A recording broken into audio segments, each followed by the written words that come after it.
Férias de julho chegando e muita gente já arrumando as malas, preparando aí uma viagem, um passeio ou algo assim. Então neste vídeo eu trago para você 10 dicas para fotografar o seu rolê com lentes grande angulares. Se você é nova ou novo por aqui, seja bem-vinda, seja bem-vindo. Eu sou Armando Vernalha Júnior, fotógrafo, cinegrafista, professor, youtuber, músico, tomador de café, entre outros líquidos. E hoje, 10 dicas para clicar, viagens, passeios e tudo mais com lentes grande angulares.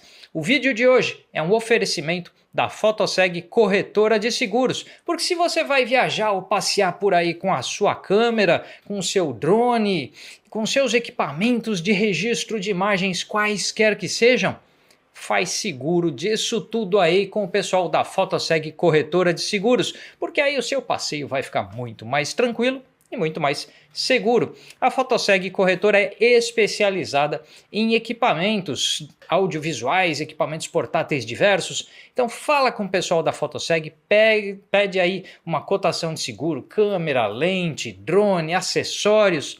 Fala com eles porque eles são especializados e poderão te orientar sobre como ter o melhor seguro para os seus equipamentos. Eu faço seguro com a Fotoseg há muitos anos, sou cliente deles. Sei lá, já perdi a conta de quanto tempo. Todo o meu equipamento é segurado pela Fotoseg e assim eu rodo por aí para fotografar e gravar meus vídeos com muito mais tranquilidade. Os dados deles estão aparecendo aqui na tela e estão também na descrição desse vídeo. Não perca a oportunidade de fazer um seguro do seu equipamento e aí vai viajar nas férias ou vai passear pela cidade, vai fazer o que for levando sua câmera, vai mais tranquilo tendo seguro. Mas vamos às 10 dicas para fotografar com lentes grande angulares. Dica número 1. Sempre que possível, centralize o seu objeto de interesse na fotografia. Por que disso? Por exemplo, eu estou gravando com uma lente 35mm, que é uma grande angular em uma full frame. Se fosse numa APS-C, a gente estaria aqui com uma lente normal, que é a 35mm, mas numa full frame é uma grande angular. O quadro equivalente é uma 24 numa APS-C. Dentro desse cenário, se eu, ao invés de estar assim paralelo com a estante que está aqui atrás, estivesse em perspectiva, qualquer inclinadazinha da câmera gera um monte de inclinação das linhas verticais e elas ficam meio desconexas entre um lado e outro do seu enquadramento. Já quando você consegue centralizar o seu ponto de interesse, as linhas verticais vão ficar mais verticais, as linhas horizontais são mais fáceis de alinhar, e você evita distorções no objeto do seu interesse, seja algo arquitetônico, seja uma pessoa, como a gente está num retrato aqui. Por exemplo, eu vou abrir mais e vamos aqui para uma 24mm. Fora de centro, você começa a ter uma condição em que o rosto humano, por conta da perspectiva da grande angular, vou chegar até mais perto aqui, você começa a ter um alongamento da beirada da cabeça das pessoas. E olha que 24mm nem é uma grande angular muito extrema. Vamos voltar aqui. Então o que acontece é que um grande angular, quanto mais aberto o ângulo de visão, mais você vai acontecer de ter uma distorção de um rosto, de um corpo, de uma arquitetura do que você está clicando, por efeito da aproximação desse objeto de interesse com a beirada do quadro, enquanto o centro do quadro é mais isento das distorções. Isso vale até para lentes olho de peixe. Assim, sempre que possível, trabalhar os seus pontos de interesse no centro do quadro ou perto do centro do quadro. Pode estar fora de centro? Pode. Pode se aproximar ali de regra de terços? Pode também, mas não posicionar coisas do interesse muito na beirada do quadro para evitar o excesso das distorções. E essa foi a dica número 1. Dica número 2. Evite compor com coisas demais no seu enquadramento e evite também coisas de menos. O que eu quero dizer com isso? Coisas demais no enquadramento, uma grande angular, pelo grande ângulo de visão dela, ela é capaz de enquadrar muita coisa. E por isso mesmo você pode perder a noção do que é importante numa fotografia. Então quando tem coisas demais, a gente pode se perder e nem saber para onde olhar, ou pode começar a ficar difícil organizar tudo na sua composição. Por outro lado, grandes vazios porque ela também enquadra muita coisa. Então você pode ter um monte de chão na sua foto que não tem às vezes informação nenhuma. Você pode ter um monte de areia da praia, um monte de coisa, mas que esteja vazio, sem uma informação interessante, sem nada para onde a gente possa olhar, sem linhas guia que guiem o nosso olhar. Então pode não ter nada de interessante, pode ter um grande vazio. E aí a foto não é que ela fica minimalista, ela só fica vazia mesmo. Então tenha uma boa medida do número de elementos que você está colocando dentro do seu enquadramento para que, ao mesmo tempo, exista a noção de para onde a gente tem que olhar, o que é importante, ou seja, não tem coisas demais, mas que também não esteja vazio. Há uma boa média aí que com treino, prática e tal, você vai encontrando essa boa média e essa foi a dica número 2. Dica número 3. Cuidado com elementos importantes ficando pequenos demais lá no fundo da imagem. Justamente porque grande angular enquadra muita coisa. Vamos abrir de novo aqui até 24. E eu só estou a pouco mais de meio metro dessa estante que está atrás de mim e ela já está enquadrada inteira. Então os objetos vão ficando pequenos lá, vão ficando difíceis de discernir. Se a gente se afastar mais 1 metro, 2 para lá, essa estante vai estar inteira no enquadramento, cada livro, cada coisa vai ficando pequenininha. Aí imagina que ao invés de estar aqui perto da câmera como eu estou, eu estivesse aqui colado na estante. Eu vou ficando pequeno junto com o cenário.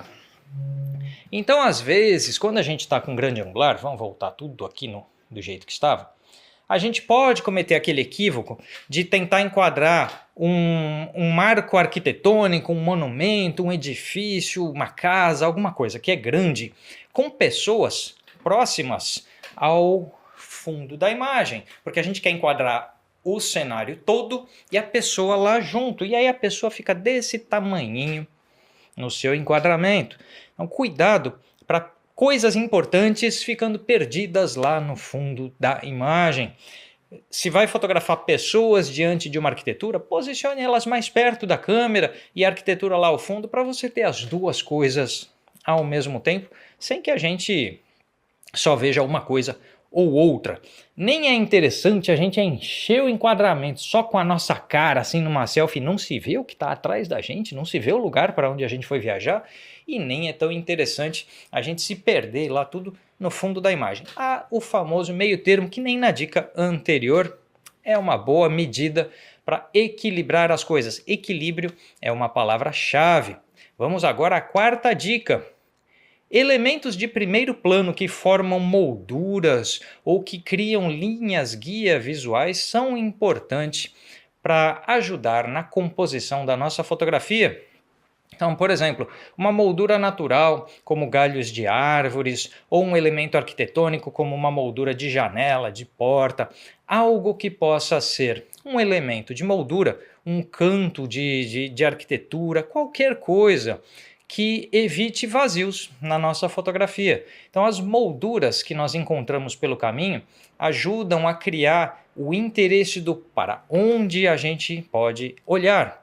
Essa estante aqui ao fundo, ela está compondo uma moldura em volta de mim. Então isso ajuda a concentrar, junto com a iluminação, junto com outros fatores, ajuda a concentrar a iluminação nesta cabeça falante que sou eu. Mas no dia a dia da nossa fotografia, nós encontramos variadas situações onde nós podemos usar molduras. E como a grande angular capta um grande ângulo de visão, para não ficar aquele vazio exagerado, a moldura ajuda a compor o espaço do nosso enquadramento. Vamos à próxima dica. Abrace a perspectiva para o alto e também a perspectiva de cima para baixo. Então se você vai em prédios, torres, foi lá para algum lugar que tem um prédio alto, uma torre alta e vai fotografar a cidade de cima para baixo, ou foi para uma cidade que também tem construções altas e vai pegar isso de baixo para cima, a grande angular nos ajuda a exagerar um pouco a perspectiva e assim criar uma imagem impactante com esses efeitos. Então o que acontece é que Se você abraçar a linguagem, que é meio que aquela linguagem de drone, de cima para baixo, quando você está em edifícios, torres e tudo mais, ou de baixo para cima, aquela coisa de deitar no chão e olhar para cima e deixar a perspectiva guiar o olhar, isso geralmente vai criar imagens impactantes com lentes grande-angulares. A sexta dica é: atenção aos detalhes. Pouca gente pensa numa lente grande angular para fotografia de detalhes, mas o interessante da grande angular nessa situação, primeiro é que a maioria das grande angulares consegue focar muito de perto. Eu vou dar um exemplo aqui colocando a minha mão aqui na frente do enquadramento e está só 10 centímetros da lente e a lente consegue. Só que você não perde esse contexto aqui da estante, eu que estou atrás da minha mão, então você não perde contexto. O fato da grande angular ser capaz de ao mesmo tempo focar próximo e te dar o contexto por causa do ângulo de visão dela e da maior profundidade de campo, faz com que ela seja uma lente muito interessante para fotografar detalhes. Aquele prato de comida super interessante num restaurante legal que você foi numa viagem, com grande angular, fica bacana porque o restaurante está ali de fundo, ele ainda existe, está desfocadinho, mas ele ainda existe. Você pode usar o desfoque de fundo justamente usando uma abertura maior, tipo 2.8 de abertura, 4 de abertura, algo assim, para não ter tudo super nítido, mas ao mesmo tempo você não perde a noção do contexto, dos ambientes. É a tal da narrativa fotográfica, mostrar o que a gente gostaria que fosse olhado na foto. Então, olha, eu quero que você olhe para esse detalhe aqui, eu quero que você olhe para isso aqui, mas o contexto disso que eu quero que você olhe é este que ainda está perceptível lá no fundo da imagem. Para que não seja só um desfocado borrão, mas que também não seja algo que vai distrair a atenção por estar muito nítido. Então, o desfoque de fundo de imagem ele é bacana para ser usado quando a gente está em viagens, sem exagerar, e com grande angular. Porque quando a gente usa essa ideia com uma lente como uma 85, uma 100mm, o desfocado de fundo de imagem pode ser exagerado e ela pega pouco contexto por pegar pouco ângulo. A grande angular é a lente ideal para a gente pegar detalhes das nossas viagens, passeios e assim vai. Outra dica: cuidado com o primeiro plano monótono, sem nada de útil, vazio, sem nada. Além do cuidado digamos assim, da gente evitar coisas de mais ou coisas de menos no enquadramento, quando eu falei para vocês do primeiro plano com um elemento de moldura, a gente tem que tomar um pouco de cuidado para que, na ausência de uma moldura, na ausência de um ponto de interesse no enquadramento, a gente não permaneça com o primeiro plano monótono. De repente a gente até acha bonito, mas a foto depois, porque é bonito lá, quando você está no lugar, aquela imensidão às vezes é interessante, mas na foto ela pode passar só um vazio. Então toma um cuidado com a monotonia para que as suas imagens permaneçam emocionantes como o seu passeio, interessantes como a sua viagem. Então cuidado com a monotonia de um primeiro plano vazio demais, porque grande angular, especialmente se for grande angular extrema, 16mm, 14mm, 10mm, olho de peixe e assim por diante, você tem uma tendência a enquadrar muita coisa, incluindo muito vazio. E às vezes a gente tem uma tendência de, esse lugar que eu estou é lotado de gente, eu vou me afastar um pouco, vou dar uns 200 passos lá para trás para enquadrar. E aí ao mesmo tempo os pontos de interesse ficam pequenos lá no fundo e fica um grande vazio aqui na frente. O tal do equilíbrio que a gente tem que buscar. Cuidado com o filtro polarizador é minha 8ª dica. Filtro polarizador é super importante na fotografia de paisagens, a gente usa muito, mas lentes grande angulares extremas. E o que eu quero dizer com isso? Lentes mais curtas do que a 24mm na full frame, então 20mm, 16, 14, assim por diante, e mais curtas que 16mm no APS-C, ou seja, as 10, 12mm e assim por diante. O uso do polarizador nessas lentes pode trazer manchas no céu. Por que isso acontece? O polarizador ele é mais efetivo quando a luz está de lado em relação à câmera, em relação ao fotógrafo. Então, por exemplo, aqui a luz está vindo do meu lado esquerdo, do lado direito da câmera. Esse tipo de luz lateral, faz o efeito do polarizador ser mais perceptível e mais intenso. Só que como a grande angular pega um grande ângulo de visão, ela está pegando desde um ponto do céu que está com essa luz lateral até um outro ponto do céu que já não está com essa luz lateral por causa do tamanho da cena captada.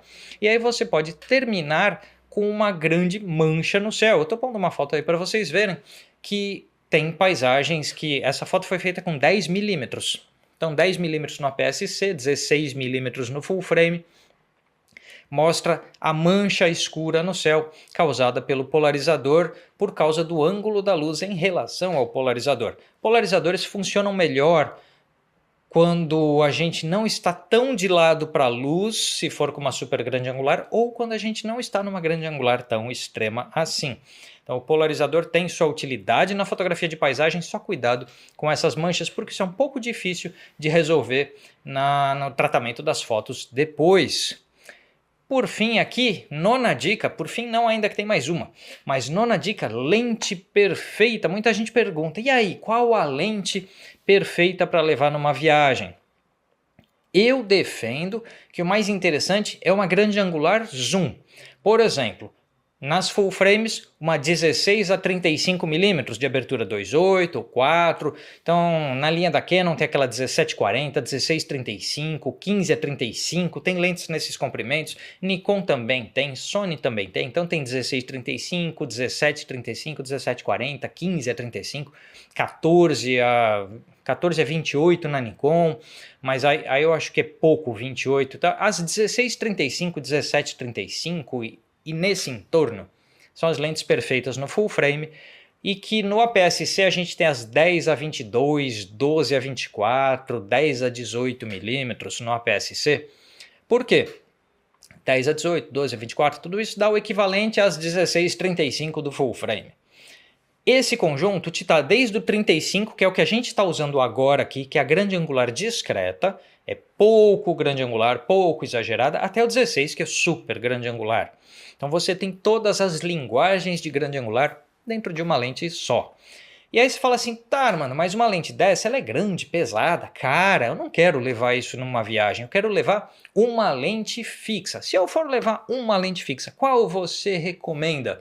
Aí eu recomendo 16mm no APS-C ou 24mm no full frame, porque você está no meio do caminho daquela 1635 a 24 no full frame, você está no meio do caminho daquela 10 a 22 com uma 16mm. A 16mm no APS-C dá o mesmo enquadramento da 24 no full frame.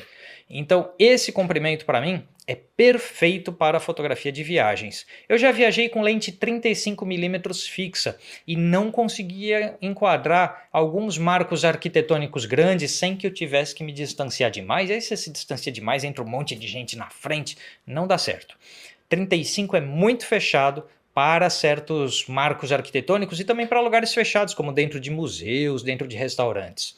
Então 35 é muito fechado para isso, e o 16 às vezes é muito exagerado, 18 às vezes é muito exagerado, porque dá aquele exagero de perspectiva que às vezes é muito. Então a 24 no full frame e a 16 no APS-C são lentes que eu considero perfeitas para levar em viagens. O que nos traz a nossa 10ª e última dica. Aproveite a viagem. Viagem não é só fazer boas imagens da sua viagem. Viagem é aproveitar o lugar. Viagem é viver a vida. Passear é viver a vida. Viver a vida é mais importante do que guardar só as imagens dessa vida. Então aproveite o momento, aproveite, curta.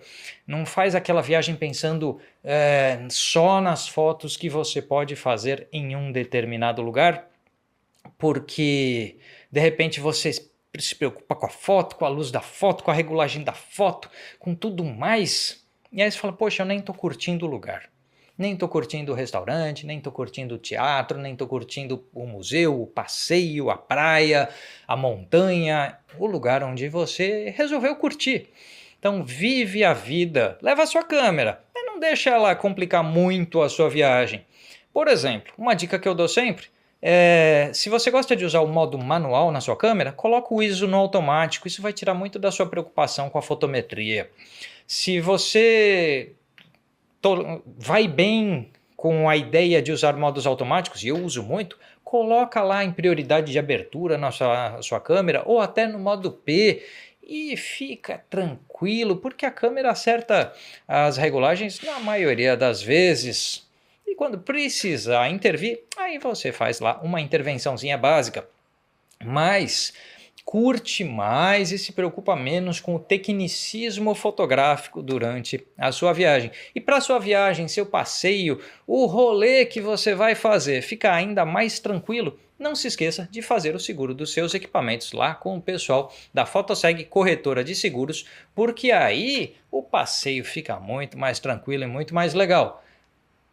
Quer aproveitar as férias fotografando ainda um pouco melhor? Dá uma chegada nos meus cursos. Eu tenho um curso de fotografia urbana noturna que é excelente para quem vai fotografar suas viagens. Cidades ficam mais bonitas à noite e aí você aproveita o seu passeio também fazendo uns bons cliques. E eu tenho outros cursos, dá uma chegada lá no meu site que tem toda a informação. A gente se vê num próximo vídeo. Até lá!